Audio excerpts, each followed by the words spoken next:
la compagnie Monade jouait à l'intérieur de la Fondation Vasarely.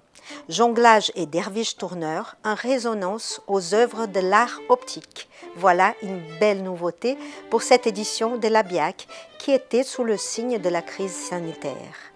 Télécirque a accompagné cette belle rencontre entre cirque et musée. Je suis effectivement ravi de vous accueillir, d'accueillir la Biennale cette année. Pour moi, c'était important effectivement cette collaboration, cette première collaboration, dans la mesure où la Fondation est un lieu de rencontre.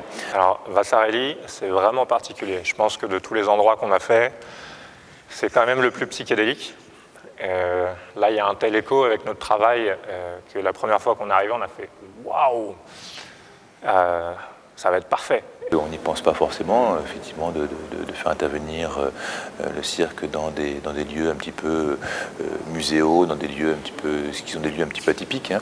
Mais pour moi, c'était une évidence, d'autant plus que lorsque j'ai appris la thématique sur Yin Zero, j'ai trouvé l'adéquation très belle. Quand j'ai commencé à travailler avec Cyril, il y avait 3 choses qui me faisaient vibrer: le jonglage contact, le tai chi et la danse derviche. La danse derviche, ça exige une forme de lâcher prise, là où le jonglage contact, ça exige un certain contrôle. Et le tai chi, pour moi, c'est un peu ce qui unifie les deux. Et yin, c'est avant tout la réceptivité, l'écoute, ce qui absorbe.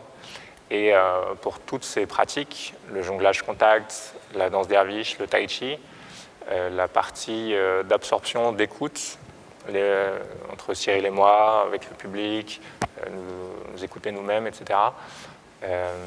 Et aussi l'écoute du public, sa perception à lui, la manière dont il reçoit le spectacle. En fait, c'était ça, pour nous, le cœur de notre recherche. Beaucoup d'émotions parce que c'est vrai que on constate que le travail des 2 artistes est absolument remarquable. Et c'est pour moi vital, bien évidemment, de poursuivre dans ces moments si difficiles, vital pour les structures, vital aussi et surtout pour les artistes.